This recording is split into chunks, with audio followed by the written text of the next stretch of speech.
ನಮಸ್ಕಾರ. ಗದ್ಯ ಭಾಗ 4 ಅಂಕದ ಪ್ರಶ್ನೋತ್ತರ. ವಾಲ್ಪರೈ ಅಭಿವೃದ್ಧಿ ತಂದ ದುರಂತ. ವಾಲ್ಪರೈಗೆ ಬಂದ ಮಾರ್ಷ್ ಅಲ್ಲಿ ಹೇಗೆ ನೆಲೆಯೂರಿದ ವಿವರಿಸಿ. ಕಾಡಿನ ಅನ್ವೇಷಣೆಗೆ ಬಂದಿದ್ದ ಮಾರ್ಷ್ಗೆ ತಾನೊಂದು ಚಕ್ರವ್ಯೂಹದಲ್ಲಿ ಸಿಕ್ಕಿ ಬಿದ್ದಿರುವುದು ಅರಿವಾದಾಗ ತಡವಾಗಿತ್ತು. ಅಲ್ಲಿ ಎದುರಾದ ಸವಾಲುಗಳಿಗೆ ಕುಗ್ಗದೆ ಆತ ಮುಂದುವರೆದ. ಆದಿವಾಸಿಯಾದ ಪುಣಚಿಯ ನೆರವಿನೊಂದಿಗೆ ಇಡೀ ಕಾಡನ್ನು ಅನ್ವೇಷಿಸಿದ. ಪ್ರಕೃತಿಯನ್ನು ಆಸ್ವಾದಿಸುತ್ತಾ ತಾನು ಇಲ್ಲಿಯೇ ನೆಲೆಸಬೇಕೆಂದು ತೀರ್ಮಾನಿಸಿದ. ಪುಣಚಿಯ ಸಹಾಯದಿಂದ ಸ್ಥಳೀಯರ ವಿಶ್ವಾಸ ಸಂಪಾದಿಸಿ ಇಡೀ ಪ್ರದೇಶದ ನಕ್ಷೆ ತಯಾರಿಸಿದ. ಜೊತೆಗೆ ಆಗ ತಾನೇ ಭಾರತವನ್ನು ಪ್ರವೇಶಿಸಿದ ಚಹಾ ಗಿಡಗಳನ್ನು ತಂದು ಇಲ್ಲಿ ನೆಟ್ಟನು. ಹೊಸ ಜಾಗದಲ್ಲಿ ಚಹಾ ಗಿಡಗಳು ಹುಲುಸಾಗಿ ಬೆಳೆದವು. ಮಾರ್ಷ್ ನಿಧಾನವಾಗಿ ಕಾಡನ್ನು ಕಡಿಯುತ್ತಾ, ಚಹಾ ಗಿಡವನ್ನು ಪಳಗಿಸುತ್ತಾ, ತೋಟವನ್ನು ವಿಸ್ತರಿಸುತ್ತಾ ನಡೆದ. ಹೀಗೆ ಮಾರ್ಷ್ ವಾಲ್ಪರೈನಲ್ಲಿ ಬೇರೂರಿದನು. ಅಂತಾರಾಷ್ಟ್ರೀಯ ವಿದ್ಯಮಾನಗಳಿಂದಾಗಿ ವಾಲ್ಪರೈಗೆ ಒದಗಿದ ಸಮಸ್ಯೆಗಳೇನು? ಅಂತಾರಾಷ್ಟ್ರೀಯ ವಿದ್ಯಮಾನಗಳು ವಾಲ್ಪರೈನ ಆರ್ಥಿಕ ಸ್ಥಿತಿಗತಿಗೆ ಕುತ್ತು ತಂದಿವೆ. ವಿಶ್ವ ಮಾರುಕಟ್ಟೆಯಲ್ಲಿ ಚಹಾದ ಬೇಡಿಕೆ ಕುಸಿದಿದೆ. ರಫ್ತು ಇಳಿಮುಖಗೊಂಡು ಚಹಾ ಉದ್ಯಮ ನಷ್ಟದಲ್ಲಿದೆ. ಬದುಕುಳಿಯಲು ತೋಟದ ಮಾಲೀಕರು ಉತ್ಪಾದನಾ ವೆಚ್ಚ ಕಡಿತಗೊಳಿಸುವ ಅನಿವಾರ್ಯತೆಯಲ್ಲಿದ್ದಾರೆ. ಜನರು ನಿರ್ವಹಿಸುತ್ತಿದ್ದ ಕೆಲಸಗಳನ್ನು ಯಾಂತ್ರೀಕರಣ ಮಾಡಲು ಮುಂದಾಗಿದ್ದಾರೆ. ಕಂಗಾಲಾದ ಕಾರ್ಮಿಕರು ಕೆಂಪು ಬಾವುಟವನ್ನು ಹಿಡಿದು ಹೋರಾಟಕ್ಕೆ ಸಜ್ಜಾಗಿದ್ದಾರೆ. ಸರ್ಕಾರಕ್ಕೆ ಮನವಿ ಸಲ್ಲಿಸಿದ್ದಾರೆ. ಆದರೆ ಅವರ ಬದುಕು ಹಸನಗೊಳಿಸುವ ಯಾವ ಭರವಸೆಯೂ ಕಾಣುತ್ತಿಲ್ಲ. ವಾಲ್ಪರೈನಲ್ಲಿ ಈಗ ಯಂತ್ರಗಳ ಕರ್ಕಶ ಸದ್ದು, ದಿನನಿತ್ಯ ಕಾರ್ಮಿಕರ ಮೆರವಣಿಗೆ, ಪ್ರತಿಭಟನೆಯ ಘೋಷಣಾ ಧ್ವಜಗಳು ತುಂಬಿದೆ. ಮನುಷ್ಯನ ಸುಳಿವೇ ಇಲ್ಲದ ಕಾಡಾಗಿದ್ದ ವಾಲ್ಪರೈನಲ್ಲಿ ಈಗ ಜನಸಂಖ್ಯೆ ಲಕ್ಷಕ್ಕೂ ಮೀರಿದೆ. ಇದೇ ಅಂತಾರಾಷ್ಟ್ರೀಯ ವಿದ್ಯಮಾನಗಳಿಂದಾಗಿ ವಾಲ್ಪರೈಗೆ ಒದಗಿದ ಸಮಸ್ಯೆ. ಸಿಂಹಬಾಲದ ಕೋತಿಗಳು ಮತ್ತು ಹಾಡು ಹಕ್ಕಿಗಳಿಗಾದ ಅನಾನುಕೂಲಗಳು ಯಾವುವು ವಿವರಿಸಿ. ಕಾಲಾಂತರದಿಂದ ವಾಲ್ಪರೈ ಕಾಡಿನಲ್ಲಿ ಆಧಿಪತ್ಯ ಸಾಧಿಸಿಕೊಂಡು ಸ್ವಚ್ಛಂದವಾಗಿ ಬದುಕಿದ್ದ ಸಿಂಹಬಾಲದ ಕೋತಿಗಳ ನೆಲೆ ಧ್ವಂಸವಾಗಿವೆ. ಅವುಗಳ ಸಂತತಿ ನಾಶದ ಅಂಚಿನಲ್ಲಿದೆ. ವೃಕ್ಷವಾಸಿಗಳಾದ ಕೋತಿಗಳು ಈಗ ಮರದಿಂದ ಮರಕ್ಕೆ ಹಾರುವಂತಿಲ್ಲ. ಬದಲು ನೆಲಕ್ಕೆ ಇಳಿದು ಡಾಂಬರ್ ರಸ್ತೆ ದಾಟಿ ಮತ್ತೊಂದು ಮರವನ್ನು ಹತ್ತಬೇಕು. ರಸ್ತೆ ದಾಟುವ ನಾಗರಿಕ ಬುದ್ಧಿಯಿಲ್ಲದ ಹಲವಾರು ಕೋತಿಗಳು ಈಗಾಗಲೇ ವಾಹನಕ್ಕೆ ಸಿಕ್ಕಿ ಅಂಗವಿಕಲಗೊಂಡಿವೆ. ಬದುಕುಳಿಯಲು ಇವು ಊರಿನಂಗಳದ ಕಸದ ತೊಟ್ಟಿಗಳಲ್ಲಿ ಆಹಾರವನ್ನು ಹುಡುಕುತ್ತಾ ಬದುಕುತ್ತಿವೆ. ಹಾಡು ಹಕ್ಕಿಗಳಾದ ವಿಷಲಿಂಗ್ ಥ್ರಶ್ಗಳು ಬದುಕುಳಿಯುವ ಛಲವನ್ನು ತೊಟ್ಟಿವೆ. ಸ್ವಚ್ಛ ನೀರಿನ ಹಳ್ಳಕೊಳ್ಳಗಳು ಇವುಗಳ ಬದುಕಿಗೆ ಆಧಾರವಾಗಿದ್ದವು. ಈಗ ಕೊಚ್ಚಿ ನೀರುಗಳ ಚರಂಡಿಗಳೇ ಈ ಹಾಡು ಹಕ್ಕಿಗೆ ನೆಲೆಯಾಗಿದೆ. ಇದೇ ಸಿಂಹಬಾಲದ ಕೋತಿ ಹಾಗೂ ಹಾಡು ಹಕ್ಕಿಗಳಿಗಾದ ಅನಾನುಕೂಲ. ಅಭಿವೃದ್ಧಿ ತರುವ ಪ್ರಾಕೃತಿಕ ನಾಶ ಸ್ವರೂಪವನ್ನು ಪಠ್ಯದ ಹಿನ್ನೆಲೆಯಲ್ಲಿ ಚರ್ಚಿಸಿ. ಮಾನವ ಕೇಂದ್ರೀಕೃತ ಅಭಿವೃದ್ಧಿ ಎನ್ನುವುದು ತನ್ನ ಹುಟ್ಟಿನಲ್ಲಿಯೇ ದುರಂತದ ಬೀಜವನ್ನು ಅಡಗಿಸಿಕೊಂಡಿರುತ್ತದೆ. ಅಭಿವೃದ್ಧಿಯ ಪ್ರಗತಿ ಪರಾಕಾಷ್ಠೆ ತಲುಪಿದೊಡನೆ ಅವು ದುರಂತದ ವಿರಾಟ್ ಪ್ರದರ್ಶನಕ್ಕೆ ಸಜ್ಜಾಗುತ್ತವೆ. ಈ ದುರಂತದ ಕಾವು ಮುಟ್ಟುವ ವೇಳೆಗೆ ಮತ್ತೆಂದು ಹಿಂದೆ ಬರಲಾಗದ ಹಂತ ತಲುಪಿರುತ್ತದೆ. ನಾಗರಿಕತೆಯ ಉನ್ನತಿಯ ಆದರ್ಶದೊಡನೆ ಆರಂಭವಾಗುವ ಅಭಿವೃದ್ಧಿ ಮನುಕುಲದ ಪತನಕ್ಕೆ ಕಾರಣವಾಗುವುದು. ಅದರ ಕ್ರೂರ ವ್ಯಂಗ್ಯ ಅಭಿವೃದ್ಧಿಯ ಹೆಸರಿನಲ್ಲಿ ಪ್ರಕೃತಿಯ ಮೇಲೆ ಅತ್ಯಾಚಾರವೆಸಗಿದ ಜನಾಂಗಕ್ಕೆ ಇದರ ಬಾಧೆ ತಟ್ಟದಿರಬಹುದು. ಆದರೆ ದುರಂತದ ಶಾಪಕ್ಕೆ ತುತ್ತಾಗುವವರು ಇದಕ್ಕೆ ಸಂಬಂಧವೇ ಇಲ್ಲದ ಮುಂದಿನ ಜನಾಂಗ ಮತ್ತು ಇತರ ಜೀವಸಂಕುಲ. ಇಂತಹ ದುರಂತಕ್ಕೆ ಪಶ್ಚಿಮ ಘಟ್ಟಗಳ ಕಾಡಿನ ನಡುವೆ ಇರುವ ವಾಲ್ಪರೈ ಕೂಡ ಒಂದು ಉದಾಹರಣೆಯಾಗಿದೆ. ದಣಿಗಳ ಬೆಳ್ಳಿ ಲೋಟ. ಚಿನ್ನಮ್ಮ ಮತ್ತು ಆಕೆಯ ಕುಟುಂಬಕ್ಕೆ ಹೊಳೆಯ ಬಗ್ಗೆ ಅಸಹನೆ, ಕೋಪ ಉಂಟಾಗಲು ಕಾರಣವೇನು? ಪ್ರಸ್ತುತ ಕಥೆಯಲ್ಲಿ ಹೊಳೆ ಒಂದು ಪಾತ್ರವಾಗಿ ಚಿತ್ರಿಸಲ್ಪಟ್ಟಿದೆ. ಕುದುಪ ಚಿನ್ನಮ್ಮ ದಂಪತಿಗಳು ದಣಿ ವೆಂಕಪ್ಪಯ್ಯನವರ ಮನೆಯ ಕೆಲಸದಾಳುಗಳು. ಅವರ ಏಕೈಕ ಮಗ ಗುಡ್ಡ ತುಂಬಿ ಹರಿಯುತ್ತಿದ್ದ ಶಾಂಭವಿ ಹೊಳೆಯ ದಡದಲ್ಲಿ ಕುಳಿತು ದಣಿಗಳ ಮನೆಯ ಮುಸರೆ ಪಾತ್ರೆಯನ್ನು ತಿಕ್ಕುತ್ತಿದ್ದ. ಹೊಳೆಯಂಚಿನ ಮಣ್ಣು ಕುಸಿದು ಪಾತ್ರೆಗಳೆಲ್ಲ ನೀರು ಪಾಲಾಗಿದ್ದವು.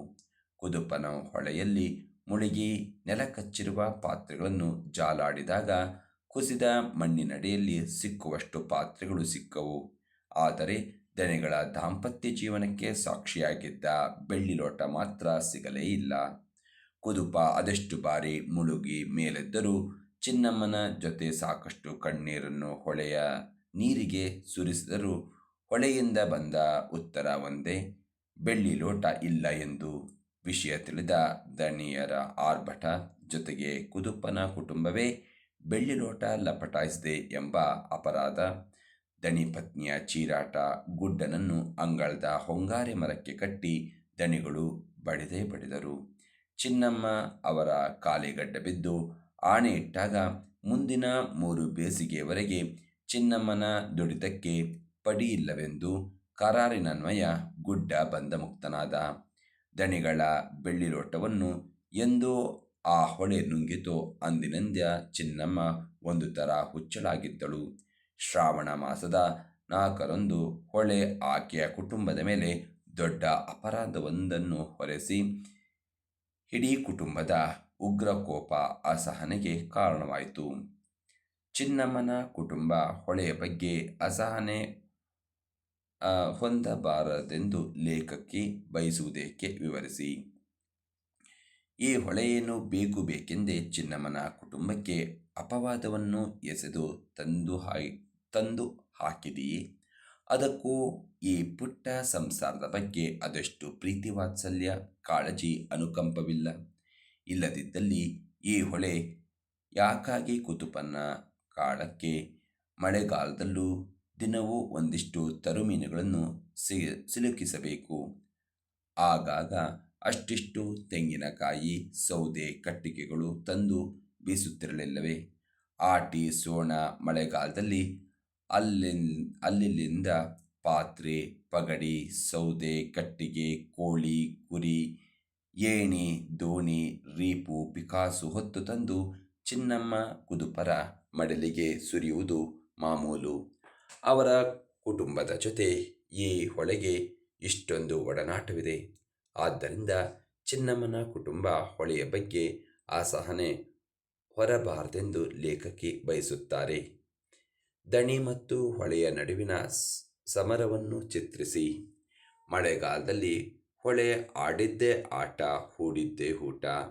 ಮಳೆಗಾಲ ಬಂದಿತೆಂದರೆ ಈ ಬಿಕನಾಸಿ ಹೊಳೆ ಊರಿಡೀ ತನ್ನ ಸೆರಗನ್ನ ಹಾಸಿಬಿಡುತ್ತದೆ ಎಂದು ದಣಿಗಳು ಮೂದಲಿಸುವರು. ಮಳೆಗಾಲ ಬಂದೊಡನೆ ಬರೀ ಕ್ರಿಯೆಯಲ್ಲಿಯೇ ತನ್ನ ವ್ಯಾಪ್ತಿ, ತನ್ನ ಪರಿಹಾರ, ತನ್ನ ಬಲ ಎಷ್ಟೆಂಬುದನ್ನು ದಣಿಗಳಿಗೆ ಮನವರಿಕೆ ಮಾಡಿ ಅವರಿಗೆ ಕಿರಿಕಿರಿ ಎಬ್ಬಿಸುವಲ್ಲಿ ಹೊಳೆಯನ್ನು ಹಿಂದೆ ಬಿದ್ದಿಲ್ಲ. ಹೊಳೆಯ ಉಪಟಳ ತಾಳಲಾರದೆ ದಣಿಯವರು ಪ್ರತಿ ವರ್ಷ ಹೊಳೆ ಸೊರಗುವ ಕಾಲಕ್ಕೆ ನದಿಯ ಸೆರಗೂ ತೋಟಕ್ಕೂ ನಡುವೆ ಧರೆ ಎಬ್ಬಿಸಿ ಎತ್ತರಿಸುವುದಿದೆ. ಈ ವರ್ಷ ಹೊಳೆಯ ಮೈಯಿಂದ ತೋಟವನ್ನು 4 ಅಡಿ ಎತ್ತರಿಸಿದರೆ ಮುಂದಿನ ವರ್ಷ 5 ಅಡಿ ಎತ್ತರಕ್ಕೆ. ಈ ದಣಿಯ ಮಹಾಶಯ ತನ್ನ ಸೆರಗನ್ನೇ ಒತ್ತರಿಸಿಕೊಂಡು ತೋಟ ಮಾಡಿದ್ದಾನೆ ಎನ್ನುವ ಸತ್ಯ ತಿಳಿದ ಹೊಳೆ ಅವರ ಪೆದ್ದುತನದ ಬಗ್ಗೆ ಮನಸ್ಸಿನಲ್ಲಿ ನಗುತ್ತಾ ಆ ಧರೆಯನ್ನು ಕೆಡವಲು ಹೊಂಚು ಹಾಕುತ್ತಿರುತ್ತದೆ. ಆಟಿ ತಿಂಗಳ 4 ಜಡಿಮಳೆ ಹೊಳೆದರೆ ಸಾಕು, ದಣಿಗಳು ಕಟ್ಟಿದ ಧರೆ ಬುಡದಿಂದಲೇ ಲಯ. ಹೊಳೆ ತಟ್ಟನೆ ದಣಿಯವರ ತೋಟದೊಳಗೆ ನುಗ್ಗಿ ಅದನ್ನಿಡೀ ಕಡಲು ಮಾಡಿ ಸೇಡು ತೀರಿಸಿಕೊಳ್ಳುತ್ತದೆ.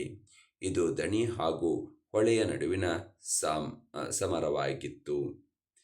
ಮುಸರೆ ಪಾತ್ರೆಗಳು ನೀರು ಪಾಲಾದದ್ದು ಹೇಗೆ? ಅವುಗಳನ್ನು ಮೇಲೆತ್ತಲು ಮಾಡಿದ ಪ್ರಯತ್ನಗಳೇನು?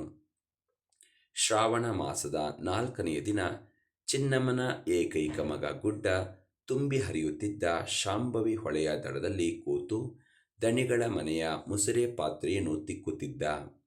ಹಿಂದಿನ ದಿನ ರಾತ್ರಿ ಊರ ವಿಷ್ಣುಮೂರ್ತಿ ದೇವಳದಲ್ಲಿ ನಡೆದ ಹರಿಕಥಾ ಕಾಲಕ್ಷೇಪದಲ್ಲಿ ಹರಿದಾಸರು ಹೇಳಿರುವ ಉಪಕಥೆಯನ್ನು ನೆನಪಿಸಿಕೊಂಡೇ ನಗುತ್ತಾ ಪಾತ್ರೆ ಬೆಳಗುತ್ತಿದ್ದ. ಅವನಿಗೆ ಕಾಲಡಿಯ ಮಣ್ಣು ಕುಸಿಯಬಹುದೆಂಬ ಅಂದಾಜಿರಲಿಲ್ಲ. ಕಾಲಡಿಯ ಮಣ್ಣು ನಿಧಾನವಾಗಿ ಕುಸಿದು ಹೊಳೆಗೆ ಜಾರಿತು. ಕ್ಷಣ ಮಾತ್ರದಲ್ಲಿ ಗುಡ್ಡನ ಜತೆ ದಣಿಗಳ ಮುಸುರೆ ಪಾತ್ರೆಯು ನೀರು ಪಾಲಾದವು. ಈಜಿ ಮೇಲೆ ಬಂದವ ನೇರ ಅಪ್ಪ ಕುದುಪನತ್ತ ಧಾವಿಸಿದ. ಕುದುಪ ಹೊಳೆಯಲ್ಲಿ ಮುಳುಗಿ ನೆಲಕಚ್ಚಿರುವ ಪಾತ್ರೆಗಳಿಗಾಗಿ ಜಾಲಾಡಿದ. ಕುಸಿದ ಮಣ್ಣಿನಡೆಯಲ್ಲಿ ಸಿಗುವಷ್ಟು ಪಾತ್ರೆಗಳು ಸಿಕ್ಕವು. ಆದರೆ ಕುದುಪ ಅದೆಷ್ಟು ಬಾರಿ ಹೊಳೆಯೊಳಗೆ ಮುಳುಗಿ ಮೇಲೆದ್ದರೂ ಬೆಳ್ಳಿ ಲೋಟವನ್ನು ಹೊಳೆ ಬಿಟ್ಟುಕೊಡಲಿಲ್ಲ. ಬೆಳ್ಳಿ ಲೋಟ ಕಂಡಾಗ ದಣಿಗಳಲ್ಲಿ ಆತಂಕ, ಗಾಬರಿ, ಭಯ ಉಂಟಾಗಲು ಕಾರಣವೇನು? ನಿಧಾನಕ್ಕೆ ಕೂತಲ್ಲಿಂದ ಎದ್ದು ಬಂದ ದಣಿಗಳು ತನ್ನೆದುರು ಆ ದಂಪತಿಗಳ ಕೈಯಲ್ಲಿದ್ದ ಲೋಟವನ್ನು ಗಮನಿಸುತ್ತಿದ್ದಂತೆ ಅವರ ಎದೆ ಬಡಿತದ ಲಯ ತಪ್ಪತೊಡಗಿತು. ಯಾವುದೋ ಒಂದು ಕೊಲೆಗೆಟ್ಟ ಲೋಟವನ್ನು ಅದ್ದಿ ತೆಗೆದು ಮಣಗಟ್ಟಲೆ ಕೊಳೆಗಟ್ಟಿದ್ದ ತನ್ನ ಎಲೆ ವಸ್ತ್ರದಲ್ಲಿ ಚಿನ್ನಮ್ಮನ ಕೈಗೆ ಕುದುಪ ಕೊಡುವಾಗ ಈ ಹುಚ್ಚು ಹೊಳೆ ಯಾವುದೋ ಮಳೆಗಾಲದಲ್ಲಿ ಯಾರದೋ ಮನೆ ಮಠ ಮುಳುಗಿಸಿ ಹೊತ್ತು ತಂದಿರುವ ಲೋಟವಿರಬಹುದೆಂದು ದೂರದಿಂದಲೇ ಯೋಚಿಸಿದರು. ಆದರೆ ಈಗ ಅವರ ಒಡಲ ಸಮಸ್ತ ವ್ಯವಹಾರಗಳು ಒಂದೆರೆಗಳಿಗೆ ಸ್ತಬ್ಧಗೊಂಡಂತಾಯಿತು. ಚಿನ್ನಮ್ಮ ತನ್ನ ಕೈಯಲ್ಲಿದ್ದ ಲೋಟವನ್ನು ತಿರುಗಿಸುತ್ತಿದ್ದಂತೆ ಅವರನ್ನೇ ಆಕೆ ತಿರುಗಿಸಿದಂತಾಯಿತು. ಕಂಠದಲ್ಲಿ ಬಳ್ಳಿ ಬಿಟ್ಟ ಆ ಬೆಳ್ಳಿ ಲೋಟ ದಣಿಯವರಿಗೆ ನಿಧಾನವಾಗಿ ತನ್ನ ಪರಿಚಯ ಮಾಡಿಸತೊಡಗಿತು. ಕಳೆದ 40 ಸಂವತ್ಸರಗಳಿಂದ ದಣಿಗಳ ದಾಂಪತ್ಯ ಜೀವನದ ಎಲ್ಲ ಪ್ರಮುಖ ಹಂತಗಳಲ್ಲಿ ಸಾಕ್ಷಿಯಾಗಿದ್ದ ಬೆಳ್ಳಿ ಲೋಟವನ್ನೇ ದಿಟ್ಟಿಸಿದರು.